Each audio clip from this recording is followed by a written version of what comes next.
요한계시록 1장 3절에 보면 이 예언이 말씀을 읽는 사람과 듣는 사람과 그 안에 기록된 것을 지키는 사람은 복이 있습니다. 이는 때가 가까이 왔기 때문입니다 라고 말씀하셨습니다. 여러분, 마지막 때와 같은 이 시대를 살아가는 우리 드림플러스 지체들은 이 요한계시록의 말씀을 읽고 들으면서 여러분의 세상을 분별하고 믿음을 지킴으로 이기는 자의 삶을 살아가기를 주의 이름으로 축복합니다. 우리가 지금 말씀을 보는데 4장과 5장에서는 우리는 하나님의 보좌, 그 보좌에 앉으신 이와 죽임당하신 어린 양의 환상을 통해서 천상에서 어떤 예배가 펼쳐지는지를 우리는 보았습니다. 그런데 이 예배에서 굉장히 중요한 부분이 하나 있었는데, 네 생물과 24장로가 어린 양 예수 그리스도에게 엎드려서 예배를 하는데 그 성도들의 기도가 담긴 금 대접을 드리고 있었다라는 것입니다. 여러분, 이것은 무슨 뜻이었습니까? 우리가 이 땅에서 드리는 예배와 기도가 천상의 예배와 연결되어 있었다라는 것입니다. 우리는 이것을 잊지 말아야 하는 것입니다. 오늘 드리고 있는 우리 이 예배가, 이 예배 후에 드리는 여러분의 순모임이 삶의 자리에서 델리 선포를 하고 말씀을 묵상하는 그 모든 것들이 천국의 예배와 연결되어 있다라는 거예요. 우리는 이 땅을 살아가면서 이 땅은 멈춰버린 것 같고 더 이상 나의 삶에 어떤 것도 일어나지 않는 것 같지만, 여러분이 예배하고 기도하고 이기는 자의 삶을 살아낼 때 천상에서는 하나님의 역사가 시작되고 있다라는 거예요. 그것을 우리는 보고 알고 깨닫고 붙잡고 나아가야 하는 것입니다. 그 은혜가 여러분을 붙잡길 주의 이름으로 축복합니다. 자, 오늘 본문은 드디어 심판과 구속이라는 하나님의 계획과 계시가 앞뒤로 가득 적혀 있었던 두루마리의 인봉을 어린 양이 떼기 시작합니다. 세상을 향한 메시지가 선포되고 있는 것이죠. 여러분, 6장부터는요 이제는 상징이 굉장히 많이 나옵니다. 그래서 이 상징이 무슨 의미를 가지고 있느냐라는 것을 잘 분별하는 게 굉장히 중요합니다. 해석이 너무나 각각이고 많은 다른 해석들을 갖고 있기 때문입니다. 그러나 저는 여기서 가장 중요한 것은 이 요한계시록이 쓰여지고 흘러가는 이유와 목적은 하나님의 구원을 완성해 나아간다라는 큰 여러분 키워드를 가지고 있다라는 것이죠. 그래서 우리가 어떤 징조나 상징을 해석할 때 그 해석의 기준은 하나님의 구원의 완성에 있다라는 거예요. 이 땅의 심판에 있지 않고 하나님의 구원에 있다라는 것을 우리가 알고 그것을 바라보며 나아가면 약간의 해석의 차이는 있을 수 있지만 그러나 너무나 크게 벗어나지 않는다라는 것이죠. 이 요한계시록 6장부터 여러분 19장까지 이르는 긴 단락은 7인과 7나팔과 7대접이라는 세 종류의 재앙의 이야기가 계속적으로 나오고 있습니다. 그래서 학자들은요 이 이야기를 종말에 일어날 대환란, 대재앙이라고 해석을 합니다. 저는 그런데 오늘 조금 다른 방향으로 이 글들을 좀 보았으면 좋겠다라는 거예요. 계속적으로 이제 재앙이 나올 텐데 이 재앙들을 조금 우리가 좀 다른 관점으로 보면 어떨까 싶습니다.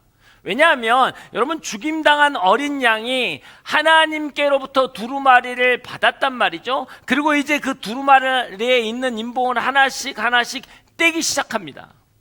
여러분, 지금 주님께서 인봉을 떼는 이 사건은 기쁨의 사건이냐 아니면 무서운 사건이냐라는 거예요. 우리가 심판의 포커스를 맞추면 이건 굉장히 무서운 이야기입니다. 근데요 7재앙을 한 세트로 해서 3세트가 연달아 때리기 시작하는 거예요. 이 재앙의 정도를 보면 장난이 아닙니다. 7인을 뗄 때는 그나마 조금 낫습니다. 그러나 일곱 나팔과 여러분 일곱 대접을 볼 때는 읽는 것 자체가 부담스럽고 정말 끔찍하고 잔인한 장면들이 굉장히 많이 나온단 말이에요. 이것을 바라보면 하나님은 정말 무섭고 두렵고 잔인한 분이라고 생각될 수 있어요. 굳이 왜 이렇게까지 해야 하나라고 생각할 수 있다라는 거예요. 왜냐하면 요한계시록의 가장 많은 부분을 여러분 하나님의 진노와 심판을 기록하고 있기 때문입니다. 그렇기 때문에 우리는 이 요한계시록을 볼 때 진노와 심판을 보는 게 아니라 왜 이 진노와 심판을 7차례를 3세트로 연달아서 이렇게 하고 있느냐라는 걸 알아야 하는 거예요. 이 일을 행하고 계시는 여러분 하나님의 마음을 보아야 한다라는 것입니다. 사랑하는 여러분, 진노와 심판의 목적은 여러분 멸망이 아니라 사망 권세에 붙잡혀 있는 이 세상을 생명의 하나님의 나라가 되기를 원하는 하나님의 마음이 있다라는 거예요.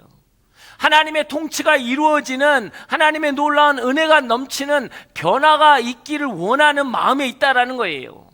죽이려고 하는 것이 아니라 살리려고 하는 것이라는 거예요. 왜냐하면 이 첫 번째 인부터 네 번째 인까지는 이 땅에 대한 여러분 하나님의 진노를 보여주고 있습니다. 그리고 다섯 번째는 고난당한 교회의 고난과 성도들의 핍박에 대해서 이야기를 하고 있고, 여섯 번째부터 일곱 번째까지는 여러분 마지막 때의 심판, 예수 그리스도의 재림에 대해서 이야기한단 말이에요. 그러면 이 일곱 가지 인을 때는 재앙으로도 끝나는 이야기예요. 더 이상 갈 이유가 없는 거예요. 그런데 여기서 더 진행을 하는 거예요. 모든 사람을 심판하는 게 아니라 부분적으로 심판이 되면서 또 그 다음에 일곱 나팔로 넘어가는 것이고, 일곱 나팔을 통해서 다시 일곱 대접으로 넘어가고 있다라는 것이죠. 자, 이것은 뭘 이야기합니까? 이건 하나님이 우리에게 주신 강한 메시지가 있는 거예요. 성경은 숫자에 대한 의미를 부여합니다. 여기서 이야기하는 이 3이라는 숫자는 우리가 아는 것은 삼위일체 뭐 이런 것처럼 이 3이라는 숫자는 완전수를 이야기하는 거예요. 7도 또한 같습니다. 하나님이 창조를 7일 동안 창조하셨다라는 것처럼 하나님은 당신의 뜻을 반드시 이루신다, 완전하신 분이다 라는 메시지를 가지고 있다라는 것이죠. 그렇기 때문에 여러분 7번씩 3번에 걸쳐서 하나님이 재앙을 내리시는 것은 여러분 심판의 강도를 높여서 집요하게 심판하시겠다라는 하나님의 무서움이 아니라 하나님의 심판은 반드시 있다라는 이야기예요. 세상이 이렇게 지나가고 그냥 넘어가는 것 같지만 그렇지 않다라는 거예요. 반드시 하나님의 심판은 이루어진다. 그렇기 때문에 너희는 회개하고 돌이켜야 한다라는 하나님의 메시지가 있는 거예요. 마치 그거하고 같습니다. 여러분 두루마리가 7개가 떼지면 펼쳐지는 거잖아요. 그러면 하나님의 심판이 선포되는 거잖아요. 그렇기 때문에 일곱 나팔을 통해서 이제는 심판이 선포되어지고 있다라고 선언하는 것이고, 결국은 대접이 부어짐으로써 그 심판은 이루어지고 완성될 것이다 라는 하나님의 분명한 메시지를 우리에게 주고 있다라는 거예요. 그래서 여러분 심판의 어떤 강도를 나타내는 게 아니라 여러분은 회개하고 돌이켜야 된다는 하나님의 마음이 있는 거예요. 사람들은 그것을 느끼지 못하는 겁니다. 그래서 베드로 후서에서는 베드로가 이렇게 예언을 합니다. 베드로 후서 3장 3절에서 6절 말씀 한번 읽어보겠습니다. 시작. 무엇보다 여러분은 이것을 알아야 합니다. 마지막 때에 조롱하는 사람들이 나타나 자기의 정욕에 따라 행하고 조롱하며 말하기를 그가 재림하신다는 약속이 어디 있느냐? 조상들이 잠든 이래로 만물이 처음 창조될 때와 똑같이 이렇게 그대로 있다라고 할 것입니다.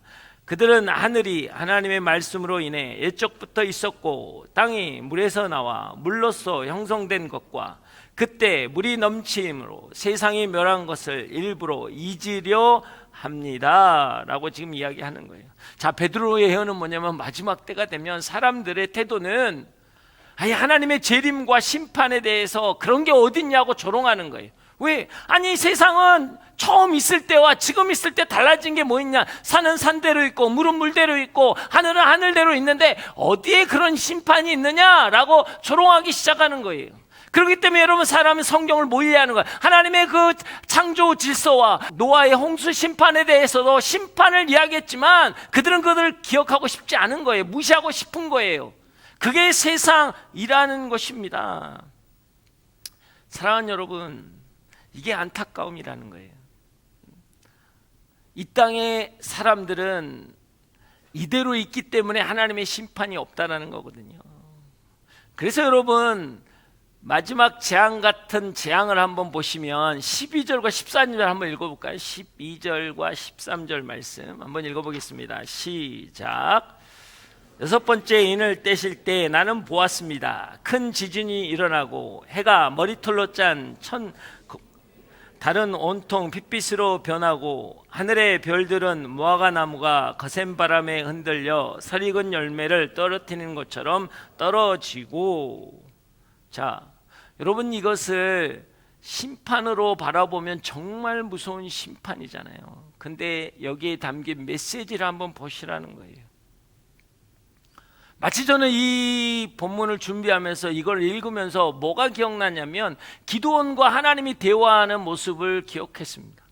하나님이 기드온을 리더로 세우려고 했어요. 그러니까 뭐라고 하냐면 증거를 보여달라는 거예요. 양털을 뚝 던집니다. 그래서 뭐냐면 양털만 젖게 하고 다른 데는 전혀 젖지 않게 해주십시오. 그리고 다시 한번 양털을 뚝 던지더니 이제는 양털만 젖지 않게 하시고 다른 데는 다 젖게 해주십시오.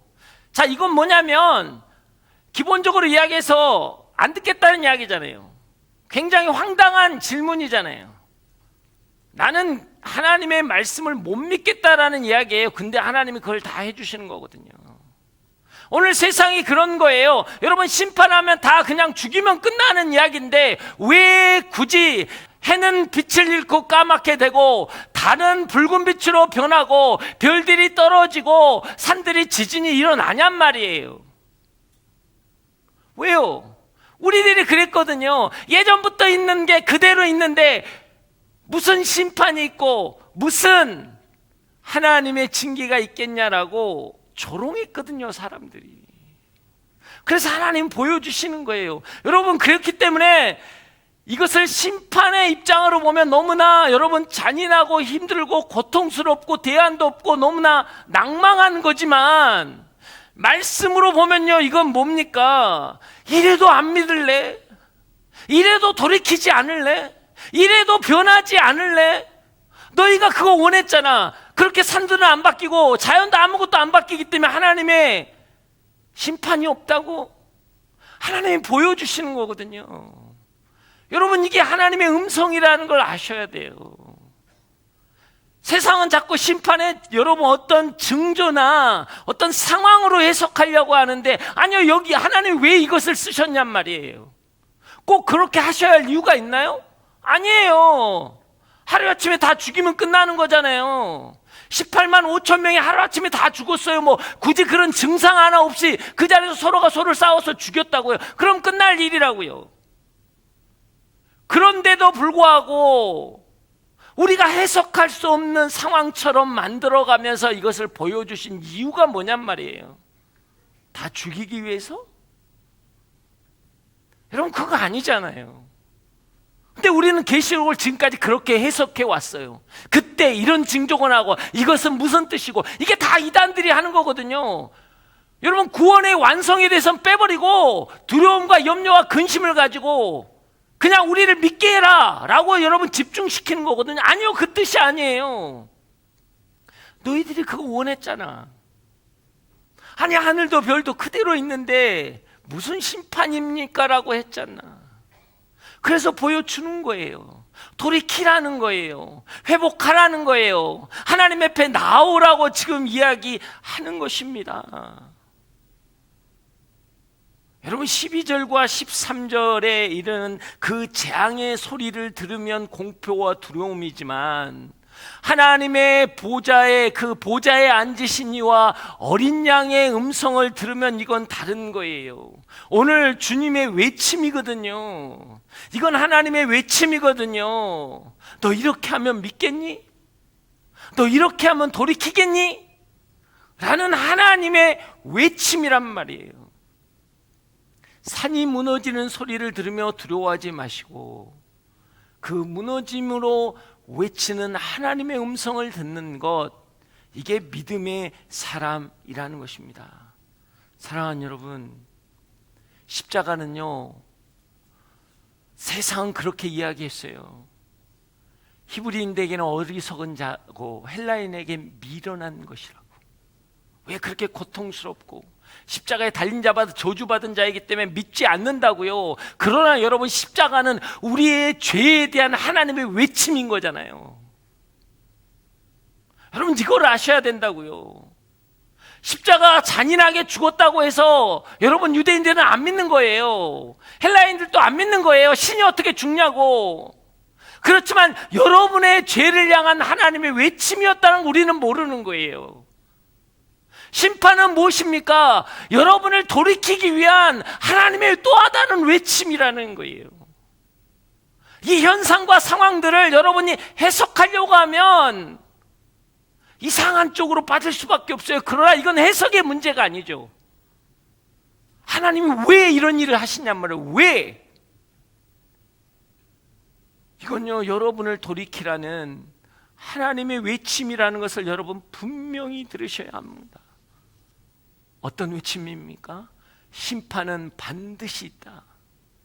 심판은 반드시 있다. 근데 사람들은 아니라고 한다. 아무런 변화가 없는 세상을 보면서 아니라고 한다라는 거예요. 이게 하나님의 애통함인 것입니다. 여러분, 두 번째로 생각해 보아야 될 것, 7번의 재앙이 3번에 거쳐서 반복해서 계속 나오는 것, 이거는 하나님이 완벽하게 심판하기 위해서 계속적으로 재앙을 주는 게 아닙니다. 만약에 그렇다면 우리가 이미 성경에서 알고 있어요. 하나님의 심판이 소돔과 고모라에 했을 때, 노아의 홍수했을 때 한 번에 끝났잖아요. 그때는 왜 한 번에 끝난 게 이번에 이렇게 자꾸 반복되냔 말이에요. 점층적으로 반복이 됩니다. 이건 뭡니까? 하나님의 기다림이라는 거예요. 하나님이 기회를 주시는 거예요. 아직도 기회가 있다. 아직도 기회가 있다. 라고 말씀하시는 거라는 거예요. 여러분, 7인을 뗄 때 보더라도 되게 중요한 건 뭐예요? 7인을 떼잖아요. 그럼 하나씩 심판이 있어요. 1번부터 4번까지는 심판이 있습니다. 그런데 갑자기 5번에 심판이 아니라 이상한 게 툭 튀어나와요. 뭐냐면 죽임당한 그 순교자들의 애통함에 기도가 툭 튀어나온다고요. 그리고 난 다음에 여러분 6번째 인으로 넘어가거든요. 그러면 인 넘어가서 7번째로 넘어가야 하는데 갑자기 삽입장이 나옵니다.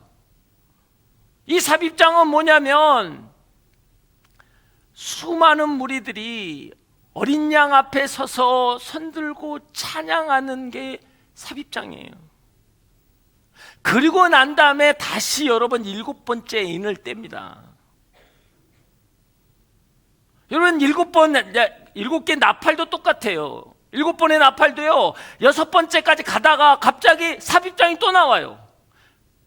그러다 두 사람의 증인을 세운 다음에 그들이 3년 반 동안 하나님의 말씀을 증거하고 그들이 돌아오겠더라 라는 그런 말씀이 딱 나와요. 그 다음에 다시 7번째 나팔로 넘어가거든요.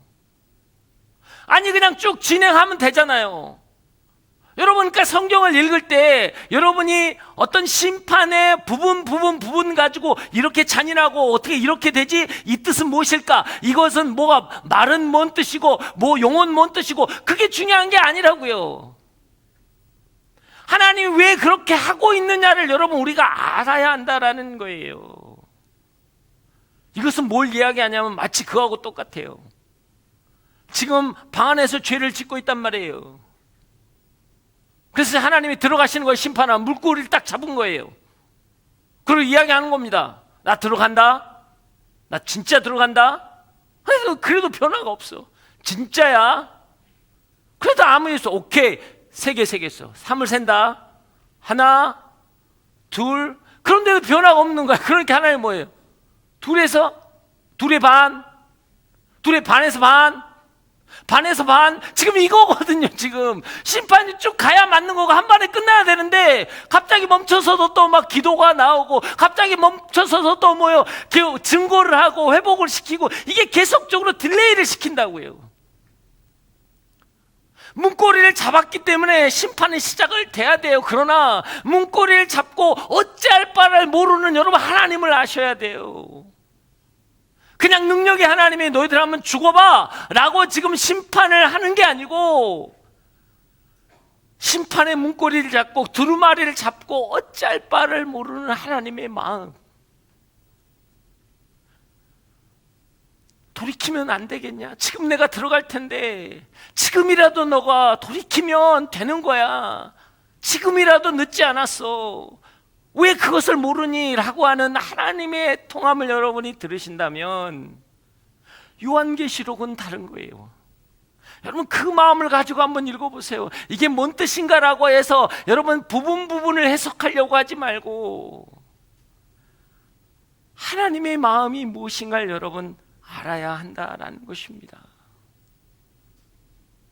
7번의 재앙이 3번으로 반복되는 것은 반드시 심판하시겠다는 하나님의 공의가 있지만, 심판을 늦추심으로 한 영혼이라도 돌아오게 하는 하나님의 사랑이 있다는 걸 여러분 아시라는 거예요.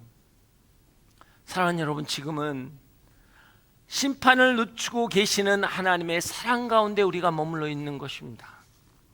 여러분, 그것을 여러분이 아셔야 하는 거예요. 우리 가운데 아무 징조가 없다고요? 설마 우리 때 심판이 있겠냐고요? 여러분, 그렇게 편하게 생각하고 사시면 안 된다라는 거예요. 지금 하나님은 여러분을 기다리고 계시는 거예요. 여러분, 계시록을 마지막 때에 이루어지는 재앙이 무엇인가로 본다면 아직은 그때가 아니기 때문에 돌이킴이나 변화의 삶을 살고 있지 않다면, 그래서 편하게 내 인생을 살아가고 있다면 하나님의 마음과 하나님의 사랑을 여러분 왜곡하고 오용하고 있는 것입니다. 여러분, 그렇다면 정작 그때가 오면 여러분이 정말 깨달을까요? 아실 것 같으세요? 여러분, 그때가 되면 어떻게 됩니까? 성경에는 전쟁이 오고 기근이 오고 수많은 어떤 산들이 무너지고 이런다고 그러잖아요. 자, 보세요. 우리는 지금 전쟁을 어떻게 이야기합니까? 자국 우선주의와 힘의 논리에 의한 전쟁이라고 이야기합니다. 이미 전쟁은 일어났는데 이건 힘의 논리야. 힘이 없으면 당하는 거지. 어떻습니까? 여러분, 자연이 바뀌고 여러 가지 하나님의 심판의 징조가 있을 때 여러분, 우리는 어떻게 이야기하죠? 대기 오염, 환경 오염으로 인한 자연 재해나 재난이라고 이야기하지 심판으로 이야기하는 사람 단 한 명도 없어요. 지금 우리는 그렇게 이야기합니다. 그러니까 정작 그때 주님이 오실 때도 똑같을 거라는 거예요. 여러분, 이 마지막 때라는 건 초림하신 예수 그리스도와 재림의 예수 그리스도, 이 사이를 마지막 때로 이야기하는 거예요. 그래서 우리는 마지막 때를 살아가고 있다는 거 이야기합니다. 근데 이 땅을 살아가는 우리들조차도 전쟁은 힘의 논리이고, 기근과 어려움은 경제의 논리이고, 자연재해는 환경의 논리라고 우리는 이야기하지 하나님의 말씀을 근거로 해석하지 않는다라는 거예요. 지금 우리가 그런 모습 가운데 있다라는 거예요. 그래서 이단들이 이상하게 해석하면 거기에 훅 가는 거야. 마지막 때인가? 지금 바로 내일 주님 오신데, 이렇게 살아가는 게 목적이 아니잖아요. 하나님의 구원의 완성을 향해 나아가는 하나님의 마음을 보라는 것이지. 사랑하는 여러분 이 땅에 지금 되어져 가는 것을 보면서 여러분 성경의 말씀을 깨닫고 기억하고 행하십니까? 아니잖아요. 계시록의 말씀과 우리의 삶은 아무 연관이 없어요. 지금 아무 연관이 없습니다. 그렇기 때문에 베드로가 그 이야기를 한 거예요. 마지막 때의 사람들은 하나님의 심판을 조롱할 것이다. 하나님의 심판을 조롱할 것이다. 이게 너무나 안타까운 것입니다. 사랑하는 여러분, 하나님의 마음을 다시 여러분이 아셔야 돼요. 7인을 뗄 때요, 이건 숫자적인 거라서 상징적이긴 하지만 4분의 1이 죽었다고 합니다, 사람들이. 근데도 돌이키지 않아요. 그랬더니 7 나팔을 불 때는 거기에서 또 사람들의 3분의 1이 죽습니다. 그래도 돌이키지 않아요. 이 시대의 자연재해나 이 시대의 여러 가지 전쟁으로 수많은 사람이 죽어가는 것에 대해서 우리는 어떻게 해석하십니까? 아무렇게 해석하지 않잖아요. 그냥 그것은 상황적인 거지, 그냥 그것은 우리가 알 바가 아니지 라고 이야기하는 거예요. 우리는 마지막 때를 살아가는 사람들입니다. 오늘 요한계시록의 재앙 속에서 여러분 주저하시며 우리를 깨우시는 하나님을 발견해야 하는 거예요. 요한계시록의 재앙 속에서 하나님의 마음을 발견한다면요, 이것은 심판이 아니라 구원을 보게 하는 것이기 때문이에요. 그 은혜가 여러분 가운데 있길 주의 이름으로 축복합니다. 자, 그럼 이 심판이 이제 어떻게 일어나는지 오늘 7인을 떼는 것을 통해서 한번 살펴보기를 원합니다. 자, 1절과 2절 보겠습니다. 1절과 2절 다 함께 읽겠습니다. 시작. 나는 어린 양이 7인 가운데 하나를 떼시는 것을 보았습니다. 그리고 나는 내 생물 가운데 하나가 천둥 같은 소리로 오라 하고 말하는 소리를 들었습니다. 그때 나는 보았습니다. 흰말이 있는데 그 위에 탄 사람이 활을 갖고 있었고 그에게 면류관을 주어졌으니 그는 나가서 이기고 또 이기려 했습니다. 흰말에 대한 해석은 엄청나게 많은데요, 그냥 이거는 간단하게 오늘 이 네 말에 대해서 넘어가려고 합니다. 그래서 지금 첫 인을 떼었을 때 흰말을 탄 자가 손에 활을 가지고 이기고 또 이기고 라고 이야기하고 있어요. 계속적으로 공격한다라는 것이죠. 이것은 패배를 모르는 무서운 정복과 지배를 상징하는 거예요. 자, 성경에서는요, 여러분 사단을 세상의 임금이라고 불렀습니다. 여러분 그들의 전략은 인간이 가지는 깊은 욕망을 자극해서 물질과 권력과 사상과 문화를 통해서 사람들을 공격하고 그 사람들의 마음을 정복하고 지배해서 그들이 왕처럼 군림한다라는 거예요. 사랑하는 여러분, 세상의 문화와 물질을 쉽게 생각하지 마십시오. 여러분이 마음을 내어주면 여러분 정복 당한다라는 거예요. 지배 당한다라는 거예요. 보십시오. 게임, 인터넷, 많은 것들을 보세요. 게임 중독, 인터넷 중독, 약물 중독, 알코올 중독, 성 중독, 이거 보세요. 처음은 내가 좋아서 여러분 선택했어요. 내가 좋아서 한 일이에요. 근데 뭐예요? 결국은요, 지배를 당한 거잖아요. 내 삶이 무너진 거잖아요. 내 삶이 망가져버린 거잖아요. 이미 여러분 이런 일들을 우리 가운데 시작되었다라는 거예요. 그런데 우리는 너무나 무감각하게 세상을 살아갑니다. 자, 두 번째인 3절과 4절 보겠습니다. 3절과 4절 시작. 두 번째 인을 떼실 때 나는 두 번째 생물이 오라 하고 말하는 소리를 들었습니다.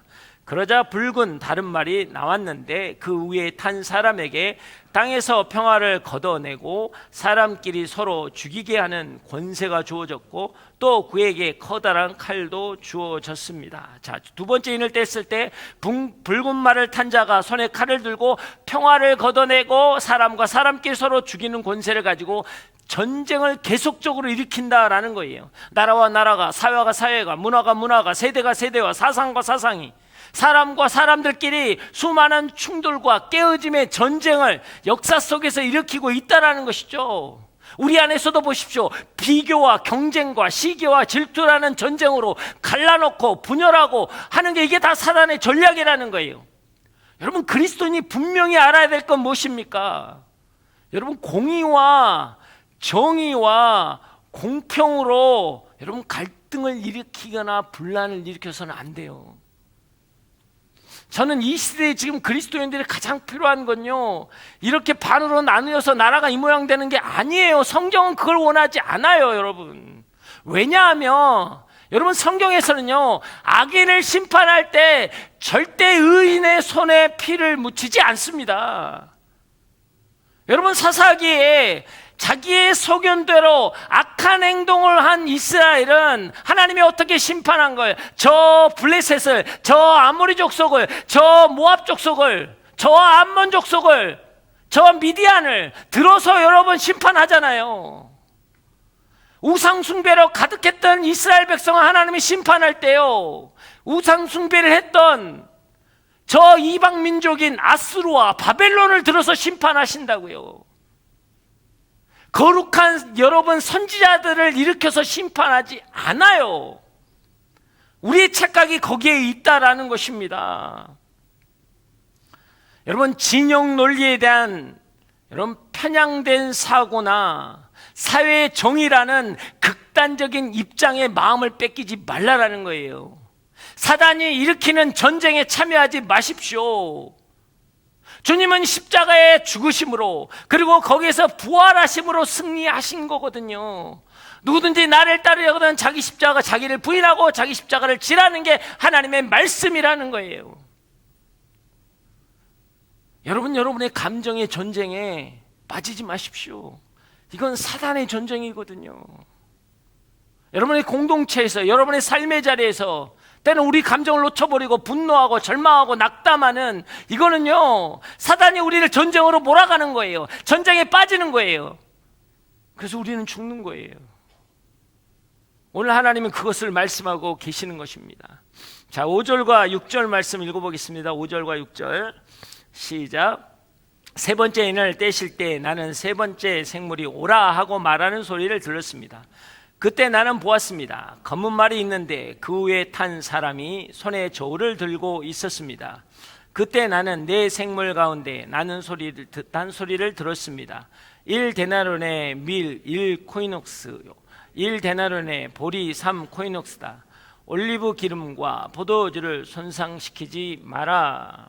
자, 세 번째 인을 뗐을 때 검은 말을 탄 자가 손에 저울을 들고 있다라는 건 뭐예요? 곡식값을 정확히 정한다라는 거예요. 흉년과 기근을 통해서 곡식값이 엄청나게 뛰었다라는 거예요. 지금 여기에서 나오는 이 데이터로 보면 그때 당시 거의 10배 이상의 여러분 곡식값이 뛰었다라는 거예요. 그래서 하루 품삯으로 혼자 먹을 양 외에는 살 수가 없는 거예요. 가족을 부양할 수 없다라는 거예요. 결국은 무엇입니까? 경제가 침체되고 경제가 불평등되고 경제의 위기가 일어났다라는 거예요.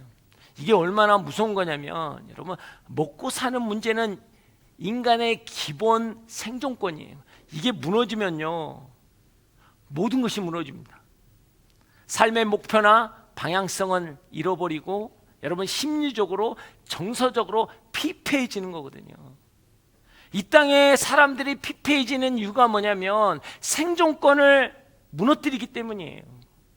먹고 사는 문제가 힘들어지기 때문이거든요. 그렇기 때문에 마음이 망가지는 거예요. 삶이 망가지는 거예요. 누구도 바라볼 수 없는 거예요. 이기적이 될 수밖에 없는 거죠. 배려는 잃어버리는 거예요. 나 먹기 살기도 바빠 죽겠는데, 내 살아나는 것도 힘들어 죽겠는데 누구를 바라보겠냐라는 거예요. 이게 지금 우리의 사회잖아요. 이런 일들은 우리에게 너무나 비일비재하게 일어나지 않습니까? 돈을 위해서 사람을 죽이는 너무나 간단한 이야기예요. 왜? 내가 잘 먹고 잘 살기 위한 이야기거든요. 이게 지금 오늘 우리 가운데도 일어나고 있다는 것입니다. 자, 7절과 8절 한번 읽어보겠습니다. 시작. 네 번째 인을 떼실 때 나는 네 번째 생물의 음성을 들었는데 말하기를 오라 하고 했습니다. 그때 나는 보았습니다. 푸르스름한 말이 있는데 그 위에 탄 사람의 이름은 사망이요, 음부가 그 뒤를 따르고 있었습니다. 그들에게 칼과 기근과 사망과 땅의 짐승 들짐승도 땅의 4분의 1을 죽일 권세를 주었습니다. 자, 네 번째 인을 뗐을 때 푸르스름한 말을 탄 자의 이름은 사망이라. 이 사망의 원어적 여러 가지 해석들은 전염병이나 이런 것으로 수없이 사람들이 죽어간다라는 것입니다. 이건 무엇입니까? 정복하려고 무섭게 공격하자 서로가 서로를 죽이는 전쟁이 일어나고 땅은 황폐하고 기근으로 전염병으로 고통당하고 죽어가는 거예요. 결국 무엇입니까? 전쟁과 기근과 역병과 짐승의 공격으로 땅의 4분의 1이 죽었다라고 이야기하는 것입니다. 지금 이 첫 번째부터 네 번째까지 하나님의 심판은요, 점증적으로 일어나고 있어요. 그건 무엇입니까? 여러분, 한두 번 피한다고 피할 수 있는 게 아니라는 거예요. 하나님의 심판은 이렇게 여기는 피했는데 경제적인 건 피했고 내가 질병적인 건 피했고 상황적으로는 피했고 뭔가를 피한 것 같지만 절대로 피할 수 없다라는 거예요. 하나님의 심판은 피할 수 있는 게 아닙니다. 어떤 요령도 없는 거예요. 그게 하나님의 심판입니다. 자, 9절과 10절 읽어보겠습니다. 9절과 10절 다 함께 읽겠습니다. 시작. 다섯 번째 인을 떼실 때 나는 제단 아래서 하나님의 말씀과 그들이 가진 증거로 인해 죽임을 당한 사람들의 영혼을 보았습니다. 그들은 큰 소리로 외쳤습니다. 거룩하고 참되신 대제주, 언제까지 땅 위에 사는 사람들을 심판하시고 우리의 핏값을 갚아주지 않으시려는 것입니까? 자, 제단 아래 믿음을 지키며 증인된 삶을 살았다가 죽임당한 순교자들이 언제까지 참으실 것입니까? 언제까지 심판을 미루실 겁니까? 라고 외치는 탄식과 탄원의 기도 소리가 나온다라는 거예요. 자, 이것이 우리에게 되게 중요한 메시지입니다. 여러분, 요한계시록이 우리에게 가르치는 것이 무엇입니까? 심판이 어떻게 임하는가를 가르치는 게 아니고요, 고통당하는 하나님의 백성들, 하나님이 사랑하는 하나님의 백성들의 외침과 고통을 하나님은 들으신다라는 것을 가르치기로 원하는 거예요. 여러분의 인생을 보고 계시고 듣고 계시고 하나님의 역사를 이루기를 원하신다라는 것입니다. 이게 너무나 중요한 메시지인 거예요. 왜냐하면 여러분, 성경에서 출애굽의 시작이 뭐냐고요. 뭘 근거로 출애굽이 시작합니까? 출애굽의 시작은요, 하나님이 말씀하십니다. 그들의 부르짖는 소리가 하늘에 상달되었고 하나님은 그것을 통해 그들의 고통을 보셨다라고 이야기합니다. 그리고 나서 아브라함과 이삭과 야곱에게 했던 그 약속을 기억했더라 라고 하면서 모세를 보내기 시작한 거예요. 출애굽의 시작은 하나님이 우리의 기도를 들으시고 그거에 반응함으로부터 시작되었다라는 거예요. 우리의 인생의 출애굽, 여러분의 인생에 하나님의 역사가 일어나는 것은 어디부터 시작이냐면 여러분의 기도로부터 시작한다라는 거예요. 그 기도를 들으신 하나님의 역사하실 때 여러분의 삶에 하나님의 놀라운 역사들이 일어난다라는 거예요. 계시록은 이걸 이야기하고 싶은 거예요. 고통과 아픔 가운데 신음하는 하나님의 백성들에게 그것을 그냥 힘의 논리로, 어떤 자기의 능력의 논리로 방관하고 방치하는 게 아니라 여러분이 신음하며 기도하면 하나님은 들으시겠다라는 거예요. 그 들으신 그 인포메이션, 그 정보를 가지고 하나님은 역사하기 시작하겠다라는 거예요. 그렇기 때문에 예배가 중요한 거예요. 그렇기 때문에 기도가 중요한 거예요. 하나님께 우리가 구할 때, 하나님께 부르짖을 때 하나님은 응답하신다라고 말씀하시는 것입니다. 그 은혜가 여러분 가운데 있길 주의 이름으로 축복합니다. 그런데 11절 한번 읽어보겠습니다. 11절 다 함께 읽겠습니다. 시작. 그러자 그들 각 사람에게 흰 옷을 주어졌고 그들은 그들과 같이 죽임을 당하게 될 그들의 동료 종들과 형제들의 수가 찰 때까지 잠시 더 쉬라는 말씀을 들었습니다. 자, 하나님께서는 그들에게 흰 옷을 주시며 쉬라고 하신다는 거예요. 세상에선 죽임당하고 실패당한 인생이지만 흰 옷은 뭐예요? 승리를 상징하거든. 너희는 승리한 자다. 그리고 하나님이 쉬라고 하는 건 뭐예요? 그거에 너가 감당하며 어렵게 견디며 했던 그것들에 대한 하나님의 상급이 예비되어 있는 인생이다 라고 이야기하는 거예요. 자, 근데 여기서 뭐냐면 형제들의 수가 찰 때까지는 여러분 원어적인 해석은 뭐냐면 어떤 한계적인 곳에서 하나님의 가득함과 하나님의 충만함이라는 뜻이거든요. 그게 가득 차면 하나님의 충만함이 가득 찰 때라는 거예요. 근데 너무나 재밌는 건요, 14만 4천 명이라는 숫자가 나오니까 많은 이단들이 그거 가지고 자꾸 장난질을 하는데, 여러분, 하나님은 알파와 오메가잖아요. 근데 그 하나님의 마음에 가득 차고 충만함을 어떻게 그걸 숫자로 표현하냐고요. 우리는 숫자로 표현하지 못해요. 그래서 14만 4천 명도 나오지만 그 다음 문장은 뭐냐면, 셀 수 없는 허다한 무리가 하나님 앞에 나왔더라. 이게 7장의 메시지거든요. 다음 주에 볼 메시지가 그거예요. 이게 뭐냐면 우리가 셀 수 있는 영역이 아닌 거거든요. 하나님의 충만함에 차는 거는. 이게 지금 하나님의 마음이라는 겁니다. 사랑하는 여러분, 이것을 무슨 이야기를 하냔 말이에요. 하나님의 기다리심은 끝까지 기다리시겠다는 거예요. 여러분의 인생이 바뀔 때까지 기다리고 싶은 거예요.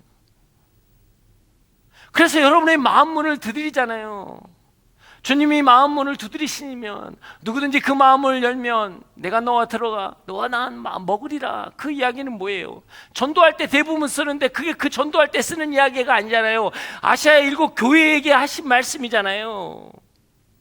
오늘 하나님은 여러분의 문을 두드리고 계시는 거예요. 그 문을 열고 하나님을 맞이하면 하나님이 들어가서 나는 너와 더불어 먹으리라라고 하시잖아요. 하나님의 기다림을 여러분의 삶에서 여러분 느끼셔야 돼요. 여러분의 지금의 삶의 현장에서 막히고 힘들고 어려운 것만을 보지 말고, 그것이 여러분 재고 재난이라고만 생각하지 말고, 내 인생에 재수 없어서 당한 일이라고만 생각하지 마시고, 하나님이 여러분의 마음을 두드리는 하나님의 음성으로 보시라는 거예요. 사랑의 하나님이 어떻게 사랑하는 자녀에게 그 고통과 그 아픔을 주면서까지 심판을 하시겠냐고요. 그게 아니라는 거예요. 여러분의 마음을 돌이키고 여러분의 삶을 돌이키고 여러분의 인생을 돌이키기 위한 하나님의 마음이라는 거예요. 그래서 여러분, 요한계시록의 심판은 믿지 않는 자에게는 심판이지만 믿는 자에게는 구원의 완성이라고요. 온전한 회복을 위한 하나님의 마음이라는 겁니다. 여러분, 그 마음을 아시겠습니까? 그 마음을 가지고 나아가야 돼요. 이제 이 다음 구절들을 보면은 세상의 왕들이, 세상의 권력자들이 어떻게 해요? 그 어린 양을 대면하는 것보다 차라리 산과 바위가 내 앞에 떨어지는 게 낫다. 그럼 죽는 거잖아요. 거기에 깔린 것이 훨씬 낫지. 하나님의 어린 양, 죽임당한 어린 양 앞에 못 서겠다라는 거예요. 이게 굉장히 무서운 이야기거든요. 그래서 사실 어떻게 보면요, 이 6장은 딱 이 한 절을 위해서 존재한다고 저는 생각합니다. 이 한 절이 뭐냐면 17절이에요. 자, 17절 한 절 읽어보겠습니다. 시작. 이는 그들의 진노의 큰 날이 이르렀기 때문에 누가 견뎌낼 수 있겠느냐. 이거 한 절이에요. 누가 주님 앞에서 견뎌낼 수 있겠느냐. 세상은 그게 심판이잖아요. 그래서 주님 앞에 감히 설 수가 없잖아요. 그러나 그리스도인들에게 뭐예요? 구원의 날이거든요. 누가 견뎌낼 수 있겠느냐? 여러분이에요. 예수 그리스도를 구주로 믿는 자들은 넉넉히 견디는 겁니다. 아니, 그 앞에서 기쁨과 찬양을 한다는 거예요. 그들은 차라리 그 앞에 서는 것보다 산과 바위가 내 몸뚱아리를 깔고 내가 짓이겨지는 게 훨씬 낫다라고 세상은 고백하지만, 우리는 주님 앞에 서면 감사와 찬양이 있는 거예요. 오늘 그 주님 앞에 서십시오. 오늘 묻는 거예요. 누가 내 앞에 설 수 있겠느냐? 여러분이 서는 거예요. 이게 믿음입니다. 여러분은 오늘 그 주님 앞에 서게 될 것입니다. 이 시간 기도하며 나아가기를 원합니다. 사랑하는 여러분, 하나님의 심판의 날은 그리스도인들에게는 구원의 날이 되는 것입니다. 이것이 계시록인 것입니다. 우리에게는 사는 날이고 회복해 되는 날이고 온전케 되는 날이고 하나님의 감사가 있는 날이에요. 여러분 믿으십니까? 오늘 하나님이 말씀하세요. 누가 내 앞에 서겠느냐? 누가 내 앞에 서겠느냐? 지금 세상에 되어져간 이 상황과 이 징조들을 보면서 여러분은 어떤 마음을 가지고 계십니까? 두려움과 염려와 근심이 있습니까? 이것은 예수 그리스도의 손에 붙들린 두루마리가 풀리는 거예요. 심판의 주체는 예수 그리스도, 그분이 하시는 겁니다. 그렇기 때문에 우리는 그분 앞에 서는 거예요.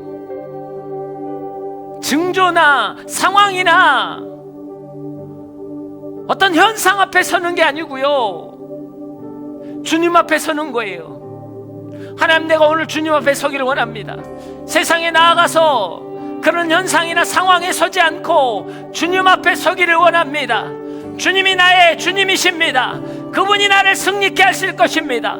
오늘 주 앞에 서는 자는 오늘 주님이 하얀 두루마리를 입히시고 너는 승리자라고 말씀하십니다. 하나님, 그 믿음을 가지고 나아가는 자 되게 하여 주시옵소서. 다 함께 주여 외치고 기도합니다. 주여!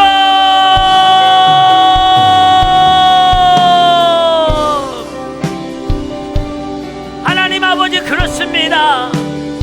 세상은 정복하려고 무섭게 공격하고 서로를 죽이는 전쟁을 일으키고 땅들은 황폐해지며 기근과 전염병으로 고통당하며 죽어가고 있습니다. 결국 그러나 하나님은 그곳에서도 당신의 백성들을 보호하시며 그들의 고통을 들으시며 그들의 마음을 회복시키십니다. 주님 역사하여 주시옵소서. 아버지여,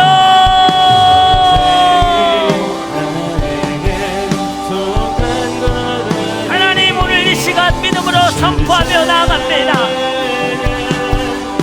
오늘 계시록의 재앙 속에서 주저하고 계시는 하나님을 발견하기를 원합니다. 심판의 하나님이 머뭇거리며 우리를 바라보고 계시는 그 하나님을 발견하기를 원합니다. 그 하나님을 발견하는 것은 이 땅은 심판이 아니요 구원하시기 위한 하나님의 마음이라는 것입니다. 주님 역사하여 주시옵소서. 아버지여,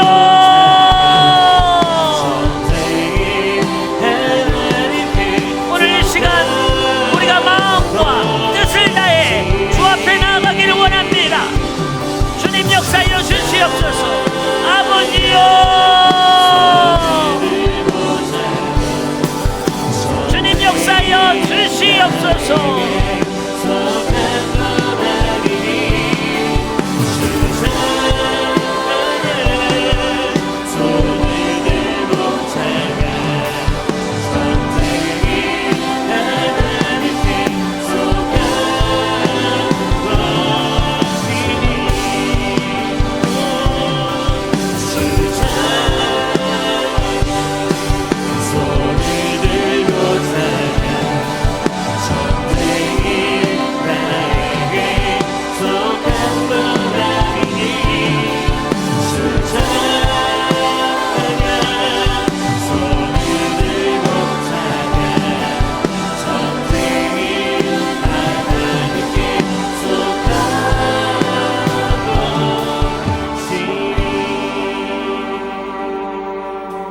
사랑하는 여러분, 전쟁과 기근과 지진과 수많은 자연재해를 통해 여러분이 들으셔야 하는 내용은 재앙이 내는 소리가 아니라 보좌에 앉으신 이와 죽임당하신 어린 양의 소리를 들어야 하는 거예요. 그분의 외침을 들어야 하는 것입니다. 이렇게 하면 너가 믿을 수 있겠니? 이렇게 보여주면 너가 돌이킬 수 있겠니? 다시 나에게 올 수 있겠니? 하나님이 말씀하시는 거예요. 하나님, 내가 세상에 되어지는 것을 바라보며 주님의 음성을 듣기를 원합니다. 내가 주님 앞에 돌이키기를 원합니다. 주님 앞에 다시 서기를 원합니다. 세상을 두려움으로 보는 것이 아니라 하나님의 말씀 앞에 서는 자가 되게 하여 주시옵소서. 오늘 시간 내가 직장에서, 삶의 자리에서, 나의 공부와 나의 상황과 나의 가정 안에서 두려움과 염려가 아닌 하나님의 음성을 듣기를 원합니다. 그렇게 믿음으로 선포하는 사람은 그 자리에 일어나십시오. 하나님, 내가 오늘 주의 음성을 듣기를 원합니다. 주여 역사하여 주시옵소서. 오늘 세상의 문화와 물질에 나의 생각을 쉽게 내어놓지 않겠습니다. 나의 마음을 내어놓지 않겠습니다. 그들이 정복하고 지배하지 않게 하겠습니다. 오늘 시간 나의 마음을 말씀으로 채우겠습니다. 하나님, 내 안에 두려움과 염려와 분노와 아픔으로 하나님 전쟁에 하나님 끼어들지 않겠습니다. 관계를 깨어뜨리지 않겠습니다. 주님, 오늘 이 시간 말씀 앞에 서게 하여 주시옵소서. 그렇게 믿음으로 선포하는 자마다 회복이 있을지어다. 주여 역사하여 주시옵소서. 다시 한번 주여 외치고 기도합니다. 주여.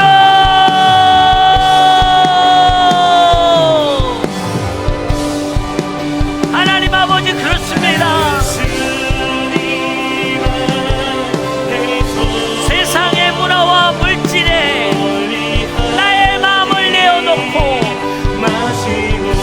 정복당하거나 지배당하지 않기를 원합니다. 게임을 끊기를 원합니다. 인터넷 중독을 끊기를 원합니다.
사랑하는 여러분,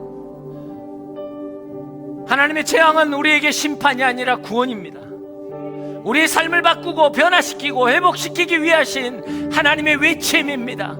하나님의 애통함입니다. 하나님의 마음입니다. 그 마음을 붙잡고 나아가기를 원합니다. 하나님, 내가 당하는 이 고통을 내 삶의 무너짐으로 받지 않고 하나님의 말씀으로 받기를 원합니다. 주님이 나와 함께 하시고 나를 승리케 하신다는 것을 믿음으로 선포하기를 원합니다. 주님 역사하여 주시옵소서. 믿음으로 선포하는 자는 승리케 되리라. 믿음으로 선포하는 자는 흰옷을 입은 하나님의 백성이 될 것입니다. 주님 역사하여 주시옵소서. 나의 삶의 자리에서 하나님 말씀을 붙잡기를 원합니다. 나의 삶의 자리에서 하나님의 마음을 붙잡기를 원합니다. 하나님의 음성을 듣기를 원합니다. 주님 역사하여 주시옵소서. 주님 만져 주시옵소서. 아멘. 주님이 우리와 함께 하십니다. 주님이 우리와 함께 하십니다. 오늘 주님이 역사하십니다. 붙들어 주십니다. 만지십니다. 회복하십니다. 주여 역사하여 주시옵소서.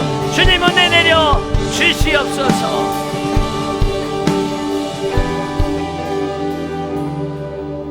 사랑의 하나님,